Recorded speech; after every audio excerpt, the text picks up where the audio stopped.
Hello and welcome to another update video about Bitcoin. This is currently a corrective structure that we see here to the downside. The yellow area indicates our support for the wave 2.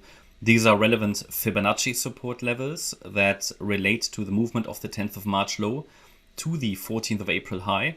And they go down to 22K. Below 22K, probabilities will shift. And while this wave 2, which would result in a wave 3 eventually, possibly to 40K plus. This wave 2 is a likely option as long as we're holding that 78.6 retracement, that 22K level. Yeah. So as long as we're holding that level, this is a likely option. And price at the moment, just update the chart. And price at the moment is holding support. Yeah. So it has still space. It could still drop another, I don't know, like 16, 17% in this particular box without shifting probabilities significantly, right? So this is the scenario we're going to go with as long as 22K is holding. And that I think guided us well and has been guiding us well for many, many weeks now. So I can't remember how long we've been talking about this wave 2 now. But yeah, it's pretty much like at the top there. I think when it broke below 29,700 or something, that was our signal that it's going to drop most likely into the yellow box. So I think taking all the messiness in the subwaves aside, yeah, please understand that this is a scenario we've been talking about basically since the top here. I mean, of course, not since 31K. Yeah, it was an alternative, but not since 31K because we needed a signal that the direct upside is going to be invalidated. I think that came quite quickly. I think it was 29.7K or something.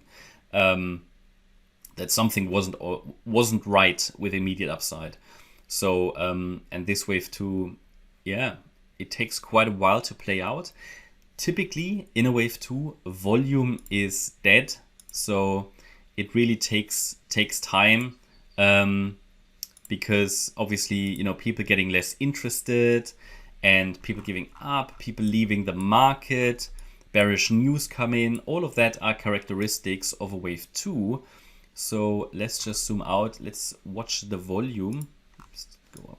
Yeah, you can see volume is reducing. Yeah, can you see that? From especially here, from this last spike, which was on 27th of April, 26th, already 3 weeks ago. Yeah, volume has constantly been in the decline. Yeah, it's been declining, and at some point we will see a break of that trend line here. You can apply trend lines to volume bars as well, and that could be an indication of a breakout of price as well. But volume is typically dead in a wave 2, and that's when everybody's getting bearish in a wave 2 as well, and that's when we need patience. So let's take that out again. Typically in a wave 2, many people don't believe anymore that price will go up. Now, I don't think we've reached that stage yet. So my view is we still go a little lower because there's typically a lot of denial. People think the bear comes back, and it can do, absolutely. But I don't see it at this stage, not as long as we're holding bullish support. And let me go to the 1 hour chart. Not as long as we're holding bullish support, and we are. So I don't really want to go too much into detail here with this chart.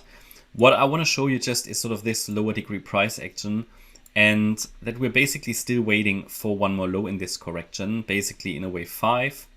Yeah, and this wave 5, so it's the wave 5 of the wave C of the wave 2, and this wave 5 would consist of 5 waves. I count the move down as an ending diagonal at this stage.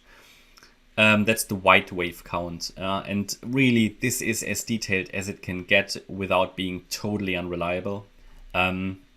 Because, first of all, we don't have enough structure yet in the ending diagonal. Maybe, even though I think it came too far down for that, this here could have been the A wave of the third wave. We now might be working on the B wave. Just be, watch for that channel as resistance. And then we come down in a C wave. So ABC in wave 3.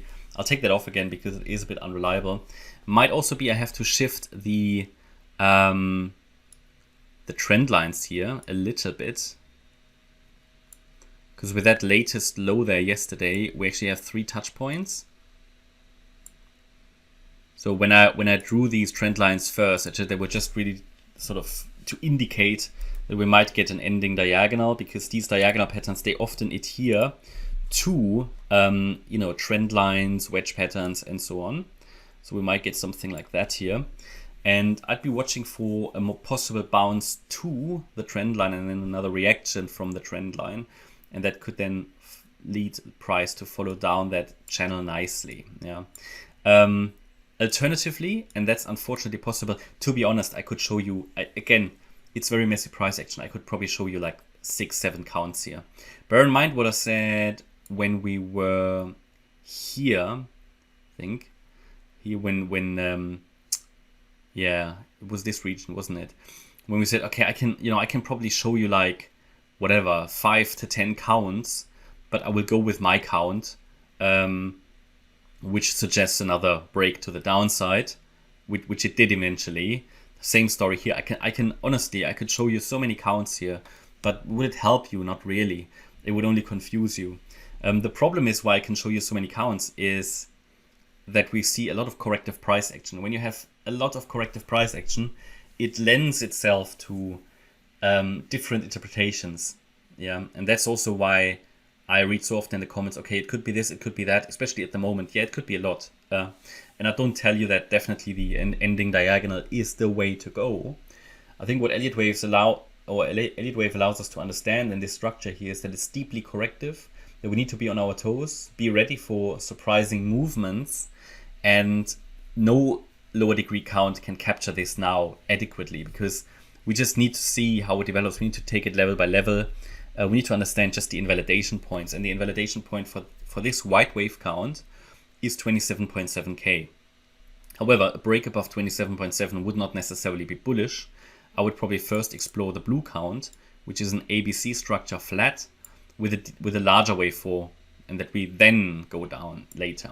So it would just be the same count as now, just be delayed a little bit. And there's also a bullish count, which I showed you, like that red count, if you remember, which would be a wave 1 to the upside, a wave 2 to the downside, 3, 4, 5. That would be a breakout count, but I will only consider that as well above 27.7k. Just want to highlight to you there is a bullish count available. It's at the moment highly unreliable, therefore I don't really show it too often, and I just make you aware there is one, and that the 27.7k level is of course sort of the breakout level. But don't get too excited above 27.7 because there are still enough, let's say, bearish possibilities available. Yeah. And yeah, that's my update about Bitcoin. I hope you liked the update. If you did, please hit the like button, leave a comment and subscribe. And if you really like the content, then please check out the channel membership. Thanks a lot for watching. Bye-bye.